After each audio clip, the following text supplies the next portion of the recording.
Bueno, continuamos con Michael Penfold conversando sobre los posibles escenarios en Venezuela a partir del 21 de mayo. Pero bueno, la política es dinámica, segundo a segundo, minuto a minuto, hora a hora, día a día, bueno, cualquier cosa puede ocurrir. Supongamos, por ejemplo, que el presidente Maduro pierde la elección con el abanderado de la oposición que tiene mayor respaldo hasta este momento, o que efectivamente pierda la elección, ¿verdad? ¿Qué escenario se plantea? En primer lugar, bueno, un candidato que no es de la MUD, un candidato que tampoco tiene mayoría parlamentaria, ni en la constituyente, obviamente, ni tampoco en la Asamblea Nacional. Y bueno, está el otro elemento que es el de reconocimiento de la elección. Ya tú comentabas antes de la pausa que en la comunidad internacional hay factores que no van a reconocer el resultado, pero si perdiera Maduro, eso debería cambiar, ¿o no? Mira, ese es un escenario que va a depender fundamentalmente de lo que ocurra en Venezuela en las próximas 3 semanas, durante la campaña.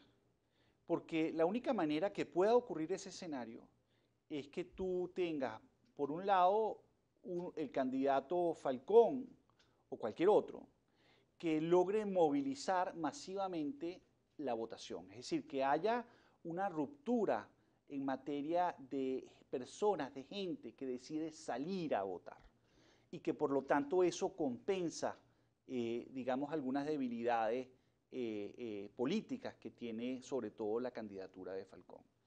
La segunda avenida es que haya un entusiasmo y un descontento, sobre todo del lado del chavismo, que le permita aumentar una diferencia que hoy muestran las encuestas, que son alrededor, en promedio es alrededor de 8 puntos, que debería poder llegar a 16 puntos para inmunizarse frente a la carné de la patria, frente a los CLAPS y frente a la falta de controles y de protecciones en los centros de votación. Entonces, es un reto que tiene esa campaña en particular de Falcón, con todos los méritos que pueda tener, en particular a mi juicio, haber puesto sobre la mesa un plan de gobierno, requiere para poder revertir la tendencia, resolver esos dos problemas, y hoy pareciera que esos problemas todavía no están resueltos y tiene apenas 3 semanas para poder hacerlo.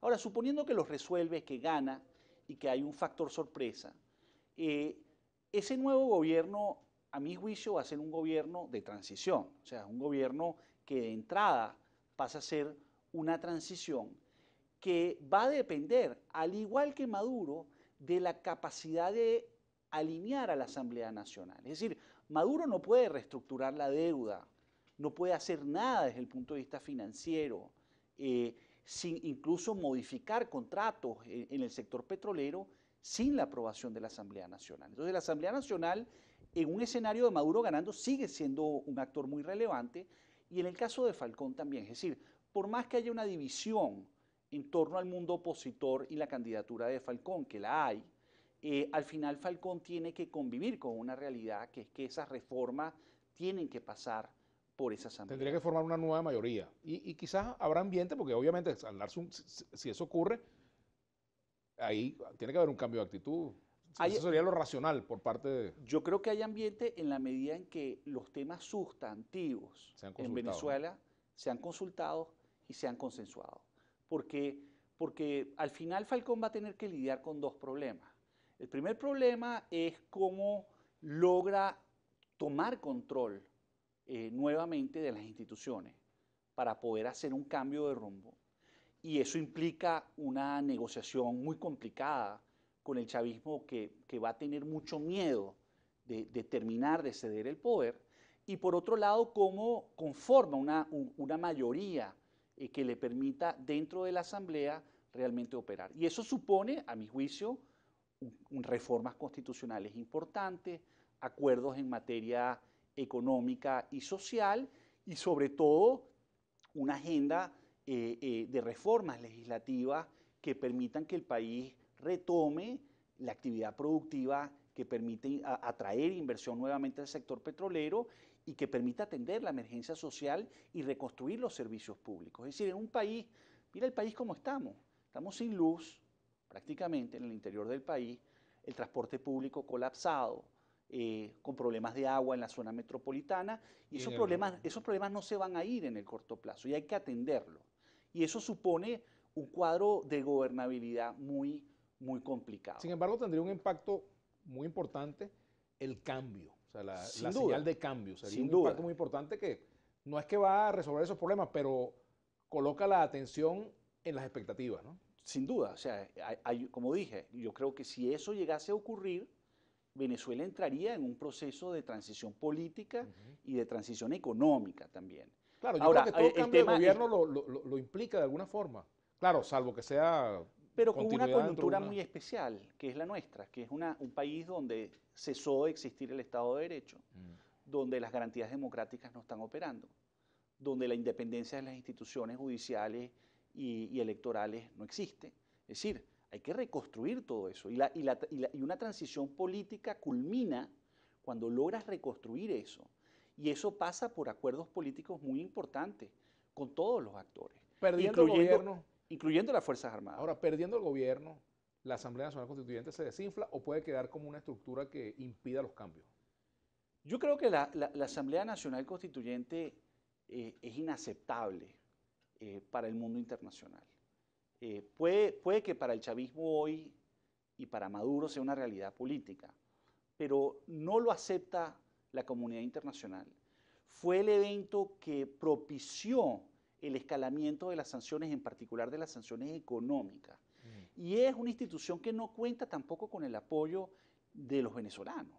Entonces, al final del día, esa es una institución que le sirvió al gobierno para aferrarse al poder, para amarrarlo, para no compartirlo, para cercenar incluso las instituciones democráticas del país.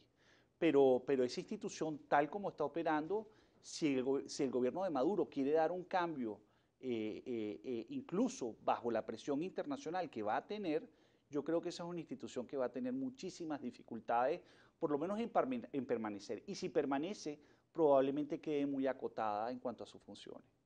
Claro, en un eventual escenario de cambio político, todo es negociable. Por ejemplo, una transición en cuanto a la duración y a las competencias de la constituyente, el reconocimiento de la Asamblea Nacional, depende de la capacidad que tenga Henry Falcón o el que gane la elección, si no es Maduro, de articular una, una plataforma de convivencia.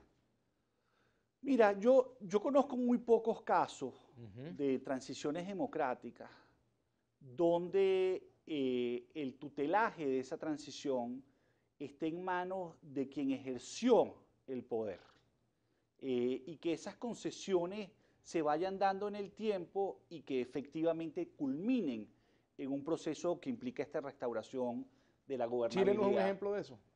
No, porque al final el general Pinochet perdió el poder. O sea, al final sí, lo compartió después de perderlo, pero lo perdió. Y el problema con esto es que al final cualquier transición, cualquier cambio económico, político en Venezuela tiene que ser creíble. Y eso pasa por un cambio de actores, pero no únicamente por un cambio de actores. Pasa sobre todo por instaurar nuevamente unas reglas de juego que todo el mundo cumpla y que todo el mundo se comprometa y que estén además blindadas a través de un sistema judicial independiente. Tú hablas de la Fuerza Armada como factor. Ese es un elemento importante en cualquier escenario. Siempre, Fundamental, ¿no? siempre lo es, siempre lo ha sido históricamente en Venezuela, no veo por qué lo va a dejar de ser. Ujú. Eh, y creo que son un actor fundamental. Y evidentemente en ese proceso van a jugar un papel. Que el papel sea más visible, menos visible, eso lo podríamos discutir, pero evidentemente históricamente ha sido una institución muy importante y lo va a seguir siendo para Venezuela.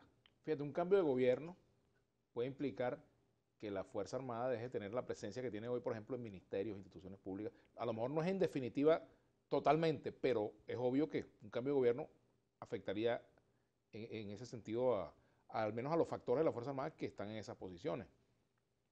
Pero también un triunfo de Maduro y un eventual escenario de negociación implicaría que la Fuerza Armada también de alguna forma se repliegue a sus actividades cotidianas. ¿Tendrá capacidad Maduro de meter el genio en la botella? ¿Tendrá capacidad Falcón de hacerlo?